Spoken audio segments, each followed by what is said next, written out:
This is the Propaganda Report. I am Brad Binkley. Welcome to the show, late night show. Usually it's early in the morning. I don't usually get it done just before midnight. Usually it goes after midnight to random weird hours, but tonight's just a late night show on a Monday night.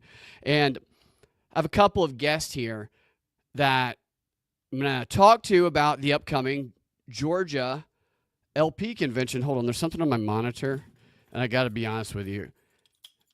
It's driving me crazy. Not my monitor, my keyboard. It's like an OCD thing, and I'm going to flip out if I don't get it off there. So then now we can do the show. Okay, so got a couple of my favorite guys here from Liberty Libations and a bunch of other projects to help me understand what goes on at conventions and just what's changed in the LP party statewide here in Georgia and nationally, because I think a lot has changed in the past year. Welcome to the show, Jake Green and Zach Varnell. Guys, always happy to talk to you guys. How are y'all doing? Doing great, man. I love being back on your show. It's been quite a while. It has been a little while. You got the Bitcoin, the hard Bitcoin over your right shoulder there.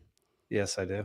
Zach, you appear to be in a luxurious. Let me see what that background is there. I'm here in Neo Tokyo on Super Earth. Bro, wow. Mm-hmm. Well, you're a super hacker, so they probably need your skills over there on Super Earth. But I wanted to bring you guys on just because the LP convention in Georgia is on Saturday. We were all together last year.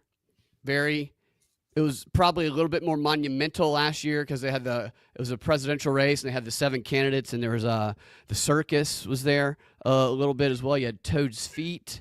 You had Mike Termont, which is a weird guy, and a lot of other weird, strange things. Very nice police officer. I don't want to say anything negative about him, but I probably will when the show's over and you guys aren't. I'm kidding. I'd be happy to substitute for you. No, I'm kidding. It was just probably going to be a little bit of a different vibe this year, but I know that there is a vote that's happening on Saturday for the chair of the Georgia Libertarian Party. Is that correct? Yeah. Yep. And there's actually some breaking news about it. I want to know about it. Let's hear it. Well, none other than 5th place presidential candidate Chase Oliver is running for chair. Chase Oliver, yeah, who ran against Donald Trump, is running for chair of the LP party. Yeah. He's going to transition the party. Georgia, not of national. Of Georgia, right. Yeah, of Georgia. What does the chair do? Well, they get a decent amount of power over our fake pretend power. So they get to control the messaging. That's the big one, I think. So, what type of emails are putting out, what type of, things the Twitter account is saying, the Facebook account. It can either be like super cringy and embarrassing, like it will be with Chase, or it can be, standard libertarian fare, or maybe even a little bit edgy like it is now.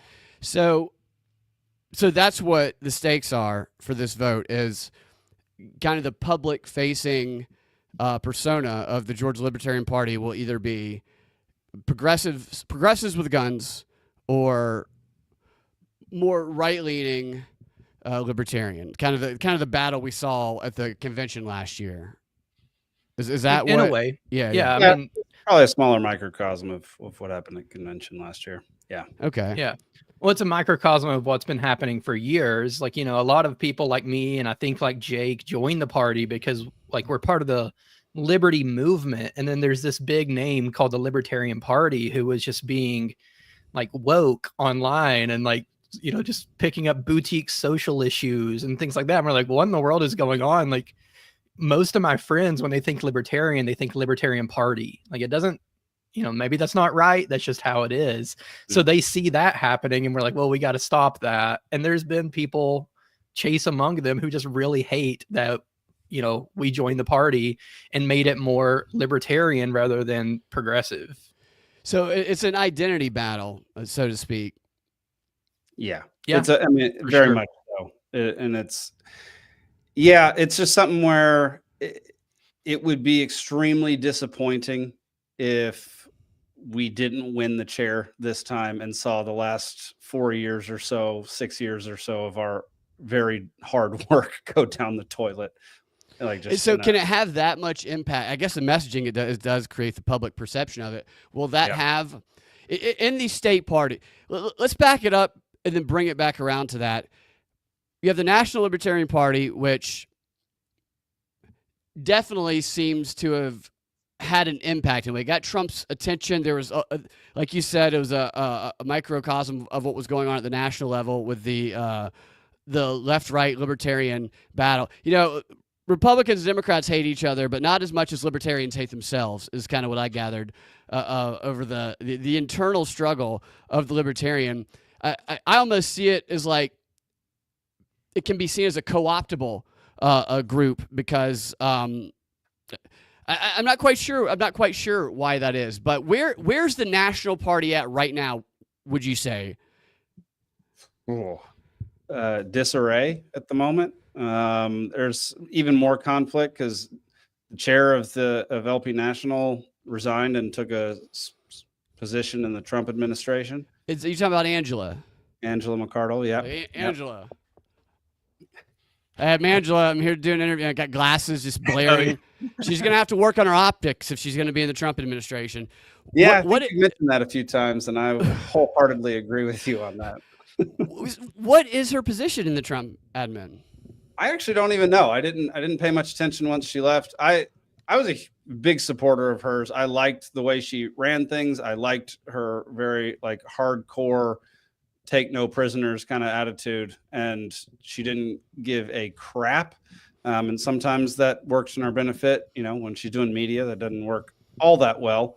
But overall, I thought she was by far the best chair that the Libertarian Party has had, at least since I've known about it. Yeah. And she stepped down. Is there a new chair at the national level? I think so. A guy named Stephen Nikela. Yeah. And he's not a bad guy. I like him. She's just not Angela. You know, she was more hardcore. I appreciate that. I like that.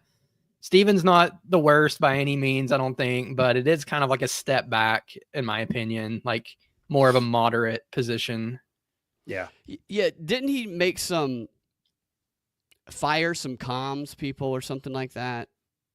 Am I mistaken that? He may have. I saw the same Facebook post or whatever you did. That's all the info I have is like somebody said something that wasn't even controversial, in my opinion. Maybe like slightly edgy, and he's like, well, there's a new spot on social media open because this guy's gone, something like that. So yeah, not a great sign.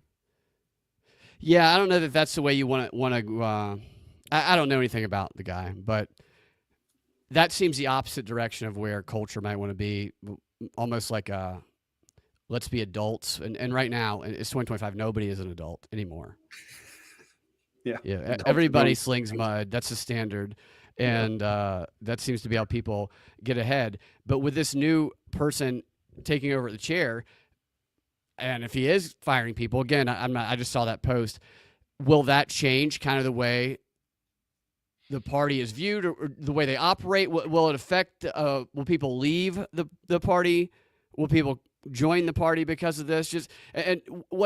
So some people say that it had an impact, that it helped Trump win. It seems to have helped Trump win. I think Trump probably would have won anyway. But what will change now that there is a new direction in the party?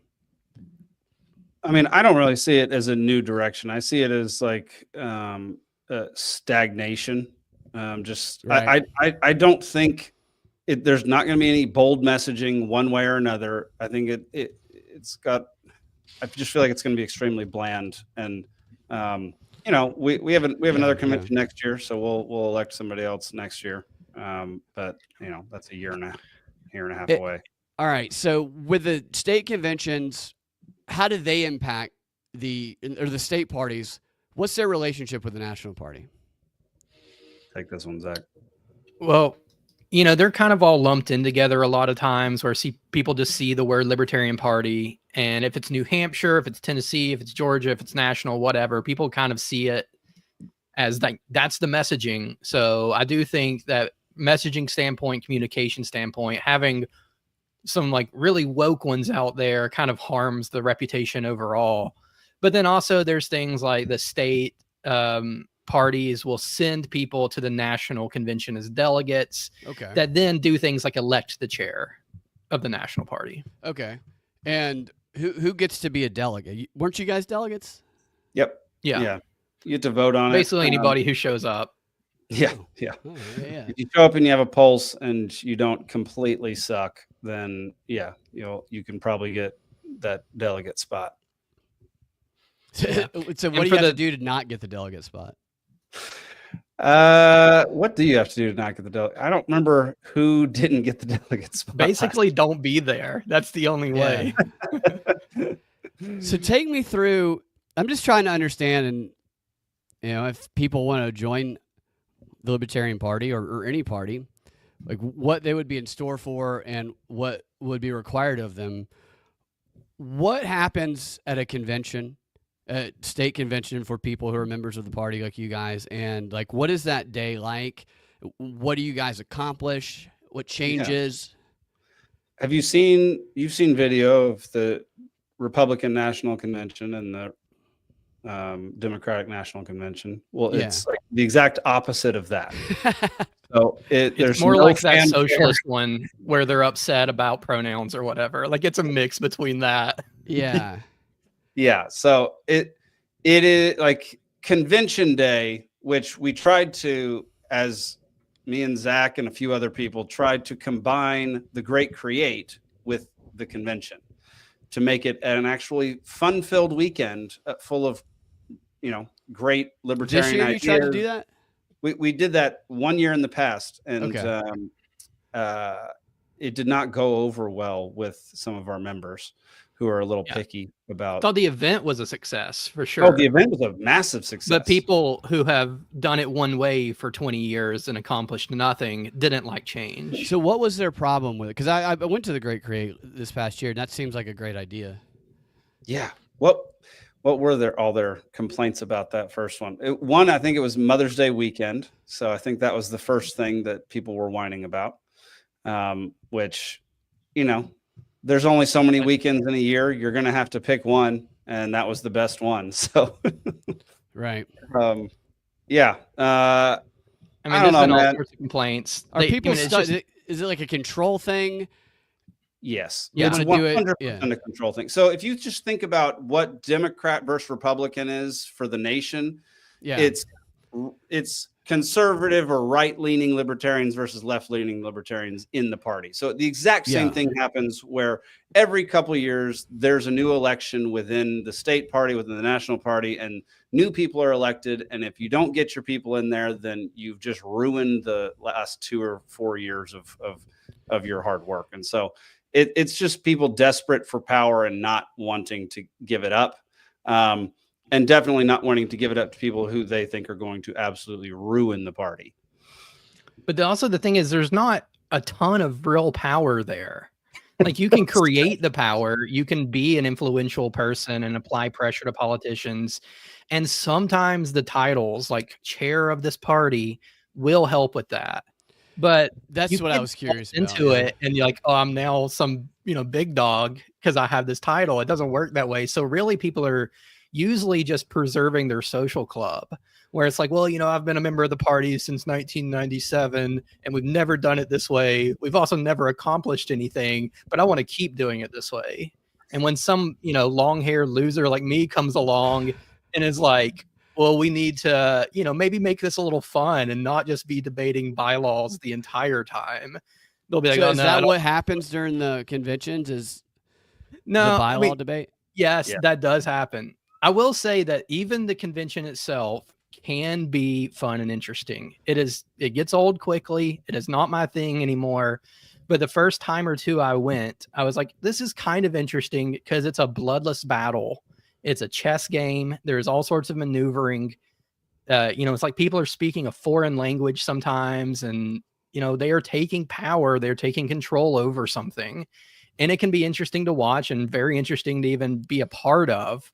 But for people like me, it gets old quickly, and I don't want to talk about bylaws or platform ever again. And So- some people live True. for that. And the bylaws are. We're getting in the minutia of this, people who are listening, just because I want to understand it. I want to understand because this goes on. It's opposite, like Jake said, but this is where people can co-opt power. So I see the Libertarian. You said it's not a lot of power. Some people can use it as a social club, and maybe that's part of why they don't like the change. Maybe they don't want it to have a greater influence because maybe they don't feel like they would have as much of a say or whatever they identify themselves with. They might feel changes. I don't know, but the Libertarian Party has that brand of the third party to people who don't, it is a third party and it's recognizable to everybody. Think about Ron Paul. And so just by its name, it does have a level of influence, and anybody who can kind of take charge of it and steer it in a certain direction, they can, whatever their purpose is, maybe achieve that purpose based on that brand. Now, like Angela. I don't know what Angela's goals are or anything, but Angela she did not have a big presence online before she became the LP chair. Now she's going to be in Trump's cabinet or something, right? And she blew up on social media, and it was because of that. She took a very definitive strategy with that role, and she put up with a whole lot of stuff. But that definitely expanded her reach and her recognizability, if that's a word. And also, I noticed last year, I was moderating the debate, like halfway through the debate, I was like, man, I should have done what everybody else up here running for president as Libertarian is. I should have ran too, just to advertise my podcast. You should have. I mean, that is kind of what was going on for like a handful of the people up there. It was a tour of podcast advertising, and the Libertarians do get a little bit of press coverage. Chase has gotten himself some press coverage from that Senate race or whatever it was he did in Georgia a little while back. I think for me, and I always try to think what grifters think, but also people who might have well-intended ambition. I think they might see the Libertarian Party as a way to co-opt a brand that has a level of influence that can kind of expedite their journey. And so that's why I am curious at the local stuff, because I've done a number of shows lately, a couple with Forest Mommy, covering the protests and stuff that's going on with Indivisible and all the local stuff, which Elon Musk recently was talking about the indivisible people. I've been talking about him since 2017. Finally, Elon Musk is on board saying, this isn't grassroots. Oh, well, no shit, Elon. Why don't you tune in 8 years ago? Okay. And these people who are funded top down, former congressional staffers, they're like, MSNBC is kind of the activist mouthpiece for them. They do a dual strategy of national stuff, but for this time around, their focus has been on local stuff. And it enables them to go to town halls, to go to school board meetings, and to actually use the local power that libertarians especially, they want smaller government, give the power back to the states, back to the people. And these communists are actually going over and taking advantage of that to say, stop Trump have executive order about no trans women playing sports or whatever. And the executive orders don't mean anything at the state level, but they're getting in these school board meetings, and they're doing it through these indivisible emails through the organizing, and they're going in there and they're insisting you reject the federal stuff. The power belongs to the state. And so when I see the Libertarian Party, I'm like, that's kind of an opportunity to have someone go in there and fight back against that agenda at the local level. That's kind of the way I've been thinking about it, at least at the state level. Did any of that make any sense? That's why I'm curious what goes on at the state level, because I don't think people have a clue. But the communists do know how all this shit works. There could be some commies coming in there trying to win positions of power in any libertarian state party. I don't know, but I know that these people seeking power, they go after it where they can get it. And right now where they can get it is at the local level, and it's in situations, maybe not necessarily like the Georgia one, but just in any type of local government where people don't know what the hell is going on or how it works. And maybe I should have started the show off with that, but that is why I'm curious about how some of this stuff works, because I don't know how it works. Yeah. Man, I think the innate thing that is the biggest problem that libertarians have is that any true libertarian doesn't want any of the power. Like, right. No, I know. libertarian wants to be in charge of all this crap. We want to see it all burned to the ground. And so it does make the Libertarian Party very susceptible to outsiders coming in and taking it over or ruining it in some way, shape, or form. And that has happened. I mean, it happened for like 20 years. We just party went down a terrible path. And it is a problem.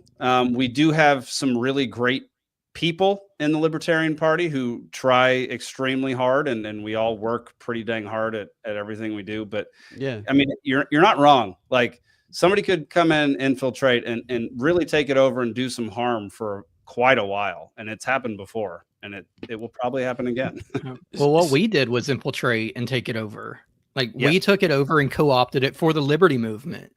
Because it wasn't what we wanted it to be, and that's what we did. Right. You know, who are we? And especially now, or then, I mean, like, I wasn't on podcasts. I didn't know you, Brad. I didn't have anything of my own. I was just some dude who came in and joined this group of people who took over the Libertarian Party. So if it's that easy, it can be done again.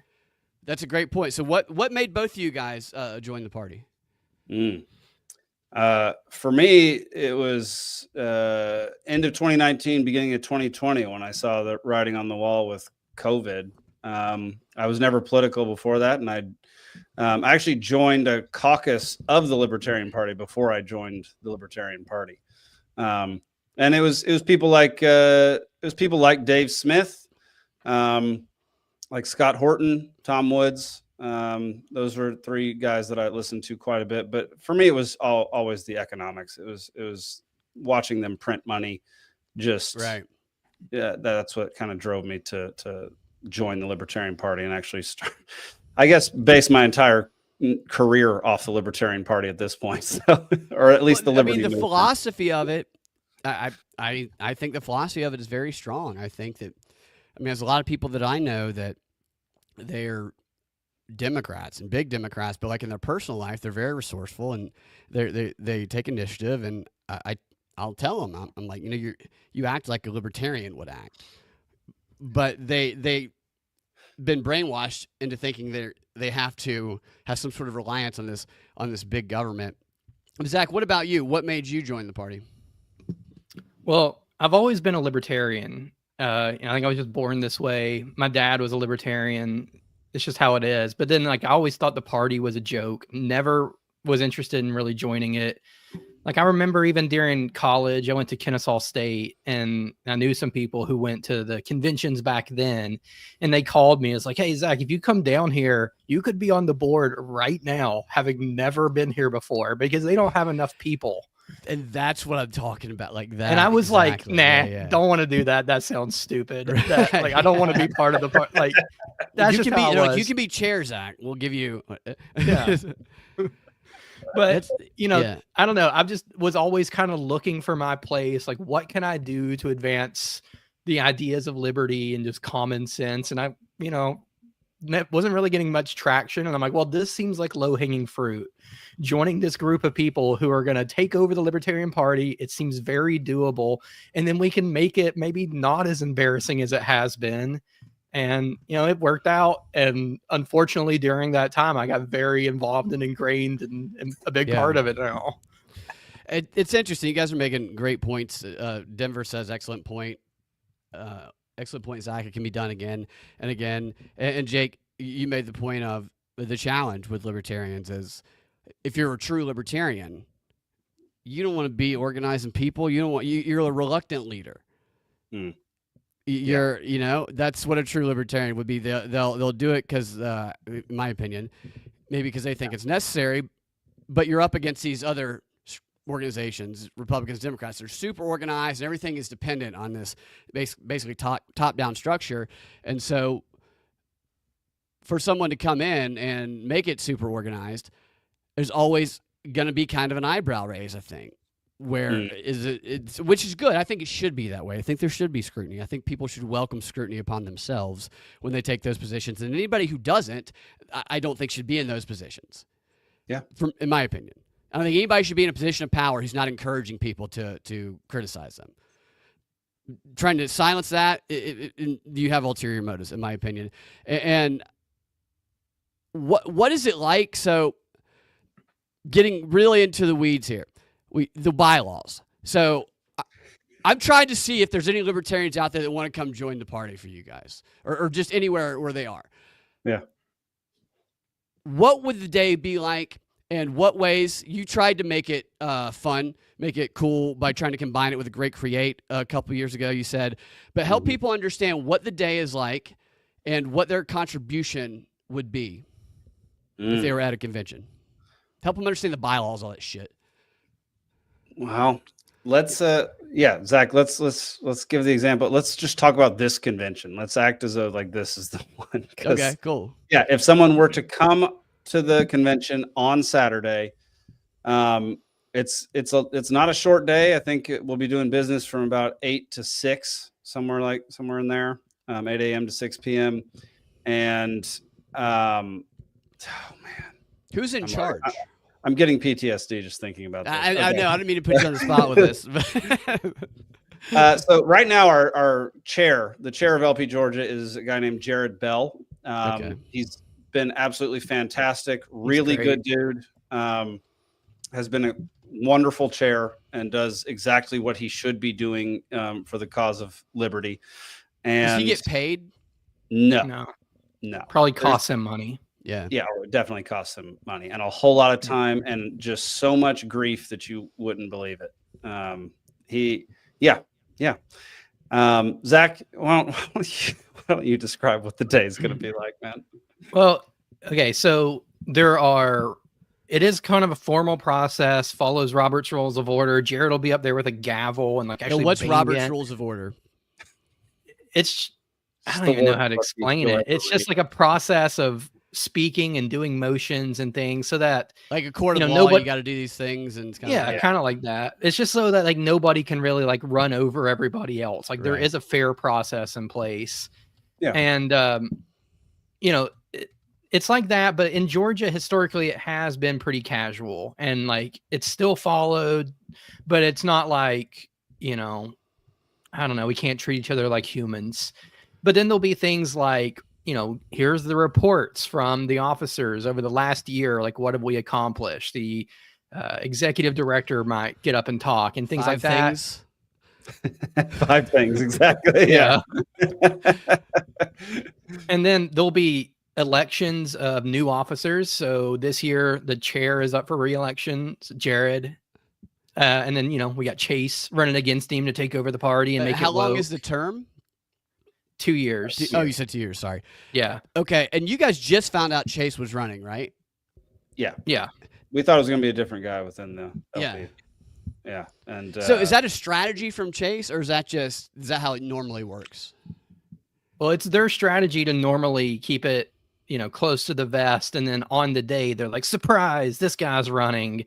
And then it usually fails spectacularly. Yeah. But Chase actually is, one of the more popular people they've ever put up. So we can't really count on it failing spectacularly this time. No, I mean, Chase is he's a good public speaker. He's good at being a politician. And I feel like he probably is, not his only motive. And I can't mind read him, but he seems to have, an aspiration to be in politics, and this maybe recognizes what Angela is able to do at the national level. And when you told me that somebody was running for chair, if you told me that 2 years ago, I'd have been like, who gives a shit? But because I saw what Angela was able to do, and she blew up. She blew up on social media and her public appearances and for the work that she did and getting that opportunity in Trump administration. I can now see that being a model that is being followed at the local level, and I can totally see Chase trying to make the most. He's somebody who would make the most of that if at all possible. Yes, he absolutely would. Who do you think's going to win? Jared will win, but I it requires people showing up. Like you Right. can't rest on your laurels. Like you have to show up and vote for him. But I think Jared will pull it off because Chase is just insanely unpopular among everybody who's not in his core group. Yeah. Okay. And for so good reason. Is it a majority vote? Denver's correct. That is so spot on. Meeting procedures, yeah, voting, debates, decision making, and agenda setting. Oh my God, yeah. Can't they? If somebody wants to hold something up, I think some of this might have been going on at the national convention that I heard afterwards. I don't know the truth of it, but if you want to be like, I don't like this bylaw, can you like challenge a bylaw or something and do that to slow something down, to push a vote to the next day, to cause people who might vote to leave? Oh yeah, 100%. Yeah, and since this convention, our convention is only one day, if we don't get to something, we're not going to get to it till the following year. So holy smokes. Yeah. So if something doesn't go through on Saturday, then we won't get to it again for at least another year, if not further into the future. So it's happened before. Oh yeah. And that's another thing. Like the chair, the poor Jared has to like know Robert's rules and know what he can rule in order, rule out of order, know how to run the entire meeting. And it is a complicated process. And it's not the easiest. It's not the most straightforward. It is. I mean, Zach's right. Like sometimes it is kind of exciting. Like sometimes you see people running around the room, whispering in people's ears, telling people to do stuff. And it gets interesting. I thought it was interesting at the national convention. And when I saw everybody, all the secret meetings going on, meeting behind poles and stuff, Chase and Termont, and I saw a couple other secret meetings from candidates, but people getting up on the mic during the open speaking time, telling Angela to suck them off and stuff like that. That was all very interesting for me. You guys, a lot of people seem real heated, but I was like, this is crazy. What's going on here? Yeah. Yeah. That was a wild convention. It was more heated I think, than the last one. Well, the last one, I was thinking 2016.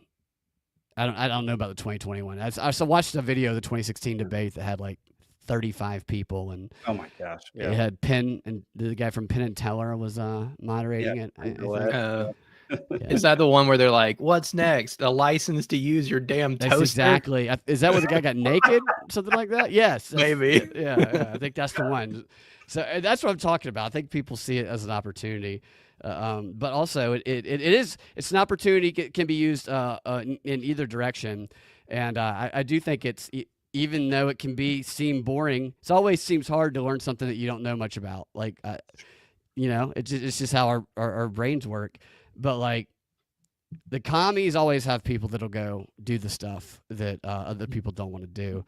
And I think while the Trump show is going on, there's always going to be something crazy going on. Yeah, that is such an opportunity to capture power at the local levels using the very values of libertarianism, small government. Against the libertarians and conservatives, simply, they'll switch it around once they get in power in the national government. But you do hear and you do see in these activist emails, smaller power, state power, and I'm like, man, they're saying the same shit, simply the exact opposite that they used to say, simply because Trump is in power. You're very right, though, that like the commies love this stuff. Dude. Like we're reluctant. We don't want to go. We don't want to spend our weekend like this. But even in the Libertarian Party, I won't call them commies, but the people who are like left leaning and have progressive values, it's like being at Disney World on Christmas for them. They love it so much. That's where the struggle is. The state of gay race commies, what Nate says. Yeah, that's like, that's part of the struggle. So I think Stalin was an administrative person, and he controlled the books of, I can't remember who it was. Maybe it was Lenin. I don't. I might be getting some of the names confused, but it was one of those dictators back in the day.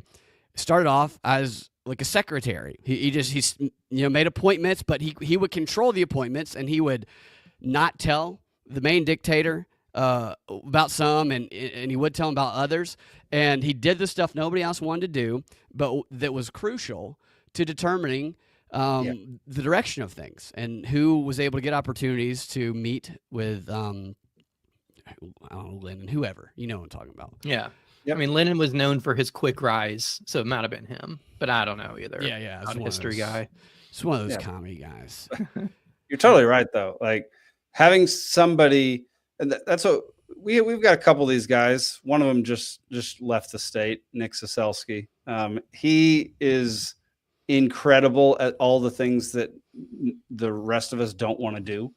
And it's just great that he has our mindset and wants to, you know, further actual freedom and liberty. And so, like, you know, he'll be the one on the floor where something crazy happens and everyone's like, Nick, what do we do? And he has an answer every dadgum time. Kid's a genius. So yeah, it's what nice is one example of a bylaw that might be controversial?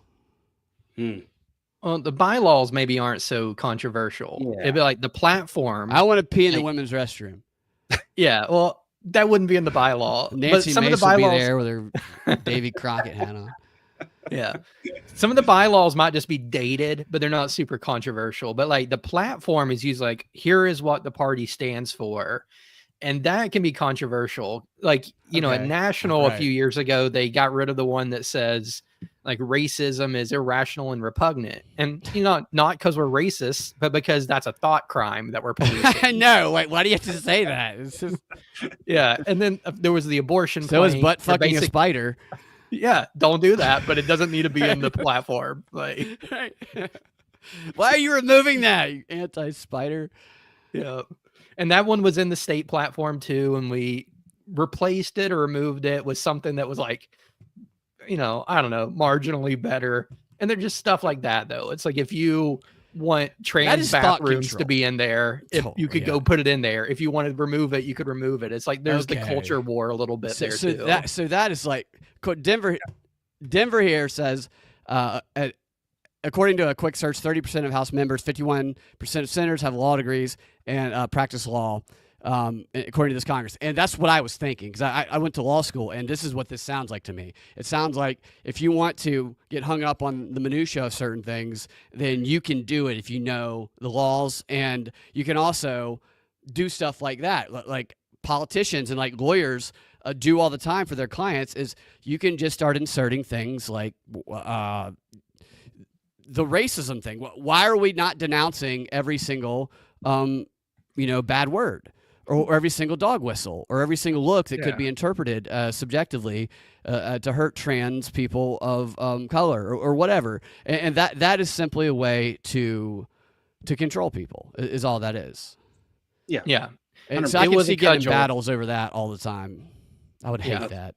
That's definitely what's happened, man. Like trying to get that we oppose bigotry line out of the dadgum plank was.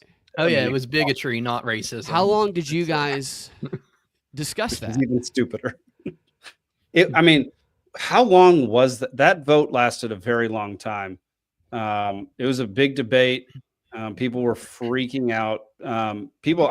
After that got removed as a plank, I witnessed people screaming in other people's faces. They were so like angry about, because that automatically means you're pro bigotry if you don't make that statement everywhere you go. Like everywhere you walk in, I am anti bigotry. That is literally how they used it. It was a cudgel where they could be like, well, I think what you're doing, supporting the Atlanta Hawks is bigotry, and our platform says not to do that. It's just anything, right? Because it's so subjective. Right. And they can, and those who control the messaging, and this is the chair is kind of a fight for controlling the messaging, can control that.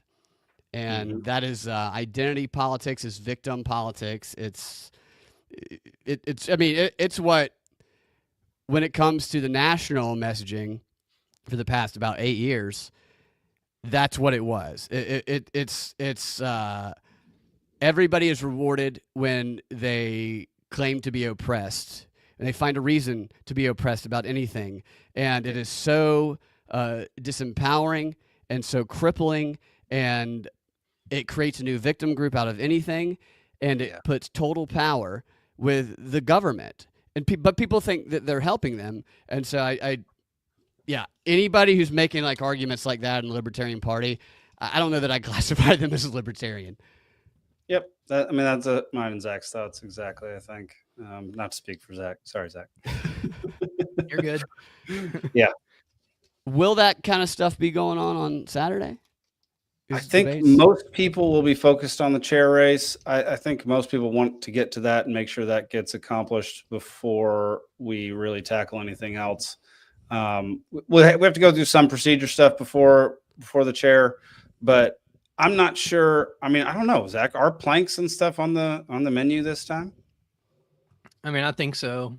Yeah, Okay. it's not the focus this year. I don't think that's what is on everybody's mind, but they're probably, there have been people who in the background working on this stuff that are going to bring it up at convention. I don't know that there's going to be anything like super controversial like there has been in years past. Like, we got the bigotry plank removed at national, I think fairly easily because it was just dominated by people who agree with us. But then on the state level, like Jake said, there was some of that maneuvering one year where they got it pushed to the next year. And then I remember one year, like Chase was personally freaking out that it might be removed and like, almost literally shaking, like, oh, I just can't believe they're going to remove bigotry and we're all awful. And was like trying to think of these things to get it removed. And I think we did anyway, luckily. So that's so it's interesting to me about Chase. So Chase is for me when I've talked to him, he seems like a nice guy in person. And look, not to use I'm not saying this word directed towards anybody. I'd done a lot of theater. I knew immediately Chase was a theater person.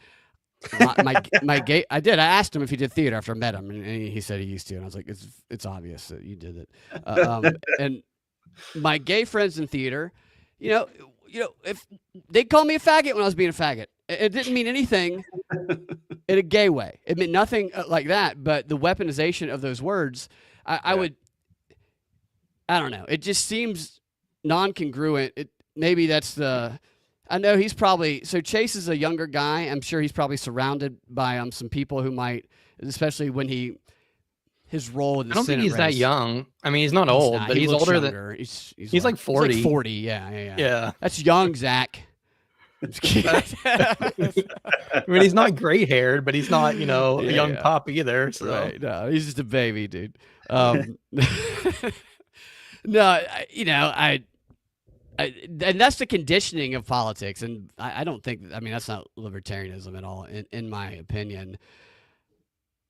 Yeah, no, that's personal feelings. Like it's like what you feel on a personal level. Like I'm a devout Christian. I'm not bringing my Christian religion into the Libertarian Party to try to determine where the Libertarian Party goes. And like, don't you think your white nationalism will rub off on that? I'm definitely bringing that in, but that's a completely different story. And like this whole woke mind virus and all these things that they want in the social justice world are not congruent with libertarian ideas and libertarian principles. They're only in so much as they're like personal lives, like they would have the freedom to do what they wanted to do, but that doesn't mean it needs to be implemented into libertarianism. And that's a great point. It gets people get that confused when they talk about it. Sometimes I confuse it when I talk about it, that you can have your personal life, but it doesn't need to be standardized by some rule. Yeah. And the culture war has kind of made a lot of people see things as being standardized or not. Trump's executive orders, while funny, they make it seem as though government should have some sort of control over certain issues that it has no business, meddling in. Yeah. Yeah. 100%. What do you guys think of what's the libertarian position on executive orders? Well, I'm pretty sure libertarian philosophy says executive orders shouldn't really exist since the federal government shouldn't have the power to say any of that anyway. Federal government is only there to protect our God-given human rights and nothing else. So yeah, probably against executive orders, but there's once a government's too far gone to actually correct in a like legislative way, then maybe executive orders is the only way to get back to the point where we could do that. I don't know. I just, I'd like to see it all burned to the ground. I'd say like the content of them and the effect, there's probably ones that like we really like. I'm sure there's some bad ones I haven't seen. I don't know. But there are some ones we really like. And on principle, that's not how we think government should run if we were to have a government. We think, Congress needs to pass stuff, yada, yada. But at the same time, we're in a street fight with people armed with knives, and we're insisting that we play by Queensberry rules of boxing. Right. So, and they're rock hard and they're all women. Yeah. Yeah. So I don't mind so much if we stab a few times, because it's like, well, we're in a street fight right now. Maybe we're not going to follow every single rule to the T. Right. And I like the effect, and I want to inflict damage on our opposition. And I want, to live a bit of a freer life if possible, even if it didn't come from the exact rule set we would have liked. And so that's an interesting point. What are you gave some of your thoughts there on it. This idea of principles or nothing else, which a lot of times when I hear people saying that, nobody ever actually lives that. I mean, that's an ideal that I'm not saying people don't try to. I'm saying we're humans and we're flawed. And people who I hear who parade around like they live by the most principles of anything, libertarianism, whatever, it takes 5 seconds to point out there's 18 things you did that just violated those principles that you said. But there seems to be a debate often in the Libertarian Party about people don't want to do certain things because it's a violation of these principles, which, as we said earlier, seems to be a debate over what those principles are within the party, even though I tend to agree with you guys. Is that how you guys feel on that? Like, get wins where you can and just don't be a bitch about everything. And like, I shouldn't say that, because I totally get principles. Like, I don't know. Well, but you can get nothing done sometimes.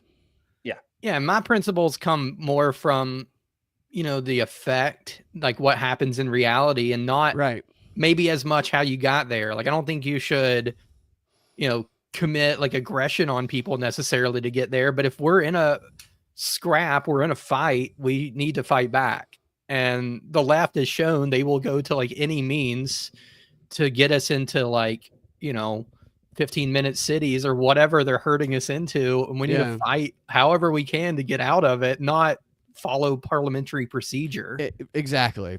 And so Trump's executive orders, in my opinion, they are probably more than anything, they're messaging to change the culture of the messaging. And it is in the hands of those at the local level to go and make sure they don't let their town ignore that messaging, because that's where you can set the rules, like where you guys are doing it, and you don't want the commies to come in and take over that. And I feel like people will push back. I don't know. I feel like people have been pushing back on Trump. I mean, you guys are big fans of Trump Gaza. I know that. I don't want to take anything away from that. But, right? Are you fans of Trump Gaza? Totally. I mean, just the AI video. What do you? So we've talked about. I do want to ask you guys about some of that. If I go, I'm going to be there for the dinner, and the dinner, there's going to be people who have lost. Their side lost and their side won. We don't know what that's going to be yet. You guys think the right-leaning side will win? Chase, you think they'll probably won't show up to the dinner if they lose? You think they will? Probably not. Yeah, I don't think they will. No, they wouldn't. I wish that they would. There's been a history of people on his side like refusing to do anything that requires money if they're not in power. So like the Great Create was one of those things where they're like, well, we can't pay there. Trump's going to be there. We can't pay the $42 it takes to have this weekend of fun because we're supporting evil people like Jake. Right. Well, so I'm going to be there with fake Trump and Elon Musk. Was going to be Biden. Surprise. By the way, bringing real Elon. Quick, the convention's free. I didn't mean to say it was $42. That was another thing. But if you want to show up, it's free. Yeah, show up to the convention. And the dinner's not free, though, is it? No, it's separate. But yeah, come to that also. Pay to come to that. Yeah. Because hopefully, so I don't want it to. there'll be drama there, which I'm okay with the drama because I'd like to get the people who hate each other the most in the room. I told you this the other night, Jake. I'd like to get them up in front of everybody and have them do trust falls in front of each other. Like people who have each other blocked on X because they're so mean on X. You know what would be funny is to get the people who have said the meanest thing on the left and right side of the party on X, get them up together and have transcripts of what they said to each other on X and have them read those transcripts to each other in person. And then just put a gun between them, see what happens. Yeah, read it. Say it to his face. Say it. That would be funny. That is so good, man. And if they won't read it, I think you should project it behind them on a big screen so that everybody can see. But we do. We'll do act outs of it. We'll have those ready, and we'll get the chainsaw, Elon Musk chainsaw come in. So that's going to be interesting. I am going to try and get there to see some of this meeting. If I'm there and somebody says something I don't like, can I just start screaming and say, NAP, non-aggression principle? Is that like That's a defense? Encouraged. Yeah, okay. Yeah. Heavily encouraged, yeah. That's how most libertarians interact with each other. Would I be able to raise my hand and say stuff if I was there? Or would that be People would get upset pretty quickly, but yeah, you could.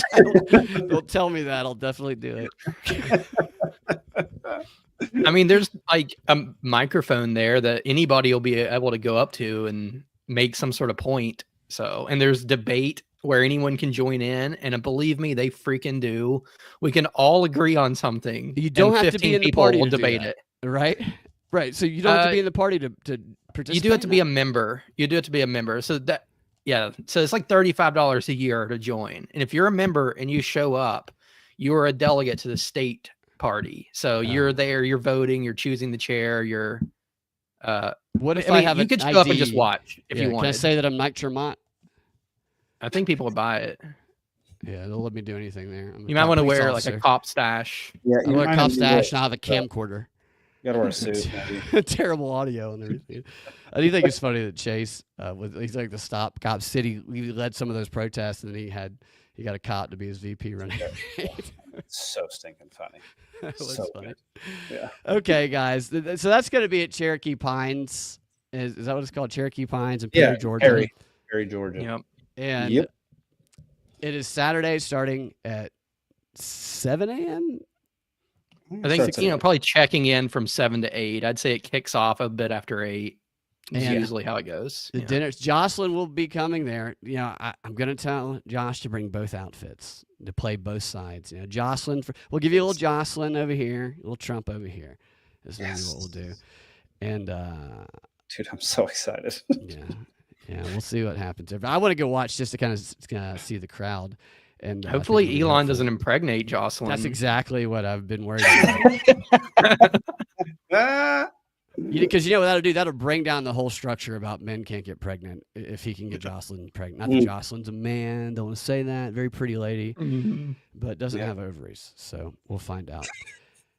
So if you're in Georgia, if you're in Perry, if you're nearby, come check it out. If you want to come check out the dinner, 6 to 9, maybe you'll stick around for the show. Maybe there'll be some drama. Maybe it'll be fun. Maybe we'll burn it down. Maybe it'll be awful. I don't know. But you'll probably laugh at least a little bit once. It's gonna be fun. You're gonna make sure it's gonna be fun, and I'm gonna love it. Yes, yeah. Some people will like it. Some might not. We'll find out who. Okay. So what do you guys think of just Elon Musk and Doge right now? What do you like some of it, don't like others of it, or just the whole, all of it? I dig it. I'm a huge fan of it. It's what I voted for. Like all these ridiculous people saying, no one voted for Elon Musk, no one voted for Doge, no one voted for all these people that are tangentially related to Trump. Right. BS, man. That is garbage. Like Elon Musk was on the campaign trail with him 100%. Like I was not planning on voting for Trump, and then I ended up voting for Trump at the last minute. And it was two things. It was Elon Musk possibly auditing the Federal Reserve, although he's been auditing a million other things, which is great with me, and freeing Ross Ulbricht. So they've already accomplished one of those things, and the other, hopefully they'll get to. If not, they're the more you can expose of the crap that they're spending our money on and printing our money into oblivion, the happier I am. Like, I couldn't care less about all these people whining about this. It makes no sense that you don't want knowledge and information. Like, you're an idiot. Right. Yeah. Yeah, I'm a fan too. I like what's going on. I like him shutting things down, and I would like more of it. I would like to see receipts, and I would like more of this shut down. Again, it goes back to, should maybe some of this be shut down through Congress? Sure. But is it ever going to happen? No. So I think the executive should have somebody, or do themselves, someone to just fire people, shut things down. If you can't fire them, make them come to the office, get rid of their chairs, don't let them have bathroom breaks, call them names, whatever. Get them pregnant. Do. Yeah. But what about these poor federal workers that they got to pay their mortgage? These poor January 6 lawyers who lost their job when Trump ended the investigation and freed all of those criminals. Don't you feel? I mean, there's protests going on across the country for these people that these protesters never even knew existed until a few weeks ago. Do you guys feel for them? I mean, the hardship's real. You have to feel for them. I feel like, I started a GoFundMe for the Jan 6 lawyers. I mean, definitely some of those people I don't feel bad for at all. They're going to have to join the productive sector. Too bad. I'm sorry. I know there's probably good people caught in this, like grandmas who just happen to have a job at some bureaucracy, and they're not evil people. Assassin grandmas for the CIA. Yeah. I mean, it sucks. Go figure out how to bake now. I don't know. Like, we can't keep around do nothing bureaucrat positions or harmful positions just because the person in it might be a sweet old grandma. Isn't it crazy how they've framed it? This is the new victim class. Are these? Yeah. Like you said, there are some people that everybody is not the same as the worst federal workers who have just been operating, with no scrutiny for decades on end. So there's some people that are going to have some genuine hardship, but that's not who we're talking about. We're talking about these people who are abusing in power for so long, and they have made them a victim class. They're doing these case examples, and they're having all of these people showed up at the Elon, Tesla Center to protest in support of probably somebody who's worth $15 million, who killed 100 people. Like, oh, what are they going to do? Meanwhile, these people are, purple hairs working at Starbucks. And it's just the gaslighting of it. It's wild. It's been taken to a whole new level. And every time I think that it can't go even further, it seems to surprise me again. Yeah. Yeah. 100%. I can't believe how many people are protesting this stuff. What's really funny is like the base outcome of firing all these people is that they have to go get jobs, like real jobs in the real world that actually is productive. But I think the worse you treat them and the less leeway you give them and the more you make it the worst experience of their lives, I think the more likely they are to just hate government from then on, which then makes them, exactly my kind of people. So I think we should treat them worse than what we are now. Don't do exactly what Zach said. Don't give them any bathroom breaks. Fire them on a Tuesday afternoon. Don't give them any severance. Let's just, move on. I would like to see the interviews that these employees go on. That could be a sketch when they've been fired. It's like, oh, what did you do in your past job? Well, I killed 400 people and I injected Guatemalan children with syphilis. It's like, oh, okay. Well, I don't know if we have anything open here at Home Depot, but yeah, that's so good, man. But all right, guys. Let's if you guys have a few more minutes, we'll go through a smoking gun story to end it out in a let's do it. note. All right, let's see here. Thanks for coming on and talk about it, and I'm just trying to understand it because I'm trying to better understand the local government process because it's everything we see on TV about it. It's just it's all designed to get people to vote or not. It's like check your box, but this stuff is there's actually more ways where you can go and contribute and have an influence and impact. The people just they don't know the process of it, but the communists do, and I'm not a fan of the communists.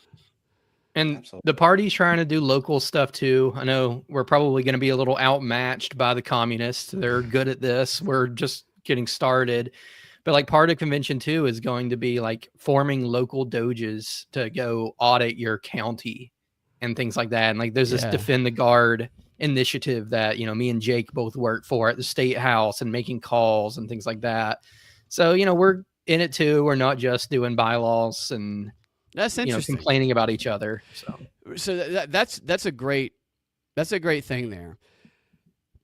Trump does a whirlwind of things every day. There's something wild, and he does this balance of stuff that people like and then crazy stuff. Free Ross, Trump Gaza, and all. Then something else crazy happens, and he's doing the thing with Zelensky, and I think it's good that people point out what they like and also point out what they don't like, because everything shouldn't be binary.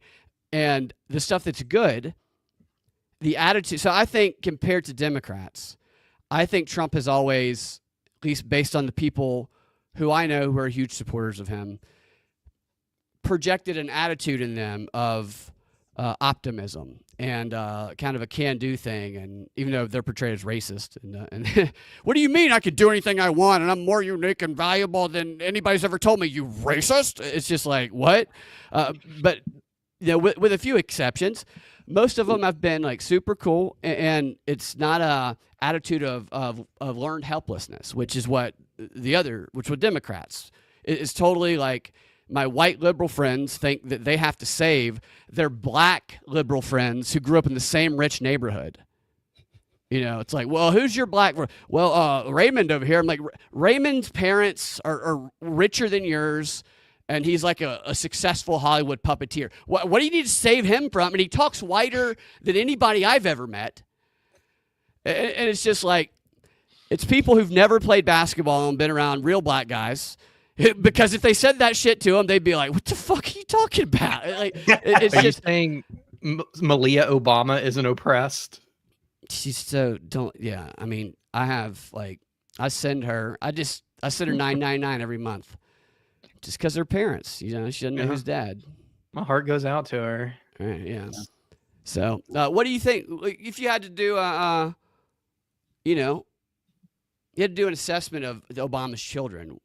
Do you know enough about them? I know they've had some internships. Would you welcome them into the Libertarian Party as leaders? I would probably assume they're infiltrators, but I mean, they honestly kind of seem cool. I just don't trust the family. Right. But they come in with a mustache on, smoking cigarettes. It's like, hi, I'm Bill. It's like you look like a woman. You dead named them. Okay, but the point with the Doge thing was like, even if you don't like some of the things Elon does with it, or if you don't think some of it's going to be followed through on, the fact that it has inspired local efforts to uncover stuff like this, that's a good thing. That's a good thing. Right. And the attitude of can do is a good thing. And I think people can get, especially in the alternative media community, they can get the black pill is the word, but it's because they're looking at this monolithic power structure of globalists that's like, how am I going to take them down all by myself at one time? That's not what it is. That's not you can control what's in front of you, and that's where you can that's where you can make change for yourself and for whatever it is that you do. And so the best advice I ever got for auditioning for roles, because people get nervous when you audition for TV shows and commercials and movies and stuff like that. These people are judging you and you want to impress them. Is a director said to me, everybody, when you walk in the door, you got to have the attitude. Everybody on the other side of the table is a pussy. These are pussies. And you go in, you're like, pussies. And you think about them that way. Because then, I'm not trying to impress these pussies. That enables you to do your job. And your only job when you're an actor is to do a good audition. People don't talk about your job as an actor is to do good auditions. That's like your first job. And if your mind is clouded with trying to impress them, then you suck. You don't do well in the audition. So if you just go in thinking these friggin' pussies, and you're only going to focus on the role. And I think about those people, the globalists, the same way. They're a bunch of pussies. They're a bunch of people that are just as human as everybody else. They're just as petty. They infight just like everybody else. They have these insecurities and these weaknesses. And if I saw most of them on the street, some of them might know some karate or some weird shit. I'd probably whip their ass if I had to, but I wouldn't because I'm human. I don't like to do that kind of thing, but I would probably mock them and call them a pussy. And I think that's how we should see them. Is they're a bunch of pussies and they don't control anything and they're not alien, superpowered. And what you can do in front of you, not focusing on that, is how you can make change. And they don't want you to focus on what you can do in front of you and what you can do in your local towns and everywhere. They want you focused on the big show and they want you demoralized. And just remember, they're all pussies and the power is in your hands to take like the next step to change the world and get whatever the hell you want. That's the great thing about propaganda for me, is once people are like, oh, propaganda, it's terrifying. No, it's not. Once you realize everything you've been told that limits you in your life, that makes you think that you can't do certain things because you don't have certain check marks or didn't get certain grades or go to a certain school, you actually can do anything because all of that is an illusion. So it's actually very freeing to me. And that was a bit of a tangent, but something when you guys said made me think of that. Oh, this the attitude of it. So even if Trump does stuff that people don't like, pointing that out, but also focusing on the shit that's good. I like to do that. So I played a 2-hour basketball game before this guy. So I'm a little, Bingley, I friggin' love that point, man. Like, you're exactly right. Like, if you are so obsessed and consumed with, like, let's just take national politics, for instance, something that you have less than zero control over. You can't determine the outcome of jack squat on a national level. Right. If you're so consumed and focused on that, it's going to make you angry. It's going to make you hate people. It's going to make you completely irrational. You feel helpless. And therefore completely, like, easily controlled and manipulated. Right. And so focus on things within your control. Focus on the people around you, the community around you, your immediate surroundings. Stop focusing on the garbage that's presented to you every single day. That's what I like about you guys. You guys take action about what you can do, and it's inspiring. Yeah. And your point about, like, these are just people is a very good one. Like, I am as bad as anybody at getting nervous. Like, if I had to go meet with somebody or speak in front of people or just even talk to someone new, I will get nervous beforehand. But then you do it and you realize that was just some dude. Right. Like, they put on these air of, like, I am this indispensable, God king. But at the end of the day, it's just some guy or just some lady. And, like, for instance, last year when I went to the state house to testify for Defend the Guard, it's like my state senator came rolling through the doorway on her little jazzy scooter and got stuck. Oh my God. And people had to go over and, like, tow her out with an F-150 and I'm like, this is just some lady in very poor health. Wow. And you talk to her and, like, she's a nice enough lady, but some of them you talk to and you're like, well, this person's an absolute moron that just got into this. Or every now and then you meet someone like, this guy's cool, I could hang out with him. It's just some guy. Yeah. And that's the whole, that kind of wraps it back around to the individualism of it. They try to get us to look at people in groups and judge people by the worst of every group, especially if they're, like, framed as the other. But the reality is you look at people at individuals, which I think is what libertarians are, individualists. Everybody's unique. Everybody's different. And obviously that's very, very racist. All right, which story here should we do here? Should we do cops brothel was run by Soon Bang? Okay, it's what the frick is Soon Bang? I think Soon Bang is the name of the brothel. I'm guessing that's an Asian. If I had to. You'd probably be right there. Woman 18 vandalizes ex-boyfriend's car with yellow paint, or so she thought. What is that? Or so she thought? That's intriguing. I wonder what it was. Man tired of foreigners is busted. Is it Donald Trump that they're going to show a picture of, or like Family Dollar worker attacked during attempted toilet paper heist? Which one should we go with here, guys? Zach, well, I'm curious if they were stealing the toilet paper from the shelves or from the bathroom. But really, I don't know. That one sounds good to me, but I am curious about the yellow paint too. It's either going to be funny or very disappointing. Like she All right, sprayed we'll do the bug yellow spray on the paint. car. Who knows? We'll do the yellow paint. Who was the Libertarian presidential candidate who turned totally Israel cuck? I'm not sure. You talking about this time around? I don't know. Honestly, most of them I have not kept up with. So yeah, me neither. Well, I mean, I follow Toad religiously, but oh yeah. Oh, there it is. Okay, woman 18 vandalizes car with yellow paint, or so she thought. It's wrong car. Maybe, yeah, maybe it's the wrong car. So when planning to vandalize her former boyfriend's car with eggs and yellow paint. Yellow paint. It's always a good idea to make sure you know the exact make and model of the. Yeah, you're right. It's the wrong car. Look at her, dude. So she's probably pretty when she's not on. Yeah. 36 hours of non-sleep, I would say. Yeah. She mistakenly damaged the wrong auto car last night in Detroit. This young woman spray painted. See, that was a bait and switch headline. I mean, they don't know basic grammar, or they manipulated basic grammar. She was found covered in yellow paint and was cited for marijuana possession. There we go. I do remember the faces of meth. I do remember that. You guys remember that? Yeah. The faces of meth. It's crazy. Absolutely. Right. This is a before photo. I could easily see there being like, this is the good 6 one. months, someone who looks 30 years older. Dude, there's the same person. There's been a girl in my neighborhood. She's homeless. Who, have you guys heard of the trank drug? It's like a mix of trank and fentanyl or something, and it was spreading around Philadelphia, and there was these pictures of these people that were like in a frozen zombie state. Like they'd be leaning over and you just see like dozens of them just not moving.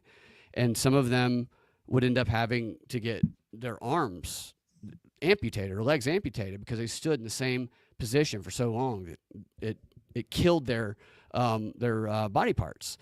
And I always thought that was crazy when I first saw that story and saw the videos of it, until I saw this girl in my neighborhood a few weeks ago who was just standing in the street frozen staring up, and I was like, are you okay? And she's like, and I just thought maybe it was like she was hammered and she was fighting with her boyfriend. And then I saw her on the other side of the neighborhood, and then I saw her in another part of the neighborhood in front of an abandoned house, and then I saw the police come in and try and talk to her and get her name, and she was just frozen every single time in a different part of the neighborhood. I'd never seen anything like it before. They couldn't even get her name. I'm pretty sure they were trying to figure out what her name is so they could contact her family. But she couldn't even move her mouth enough to form words. And it just like, it's so cheap and free. And it's like, it's really twisted to just give that to people.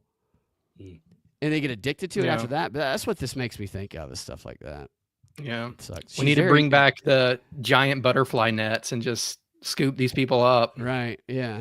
No, I told my friends, I said, she's kind of cute. Maybe you can fix her. And she'll be here. She'll be here for the next 24 hours. So just come back down and talk to her. But the thing about squatters' laws in Georgia is the police can't make squatters leave an abandoned house.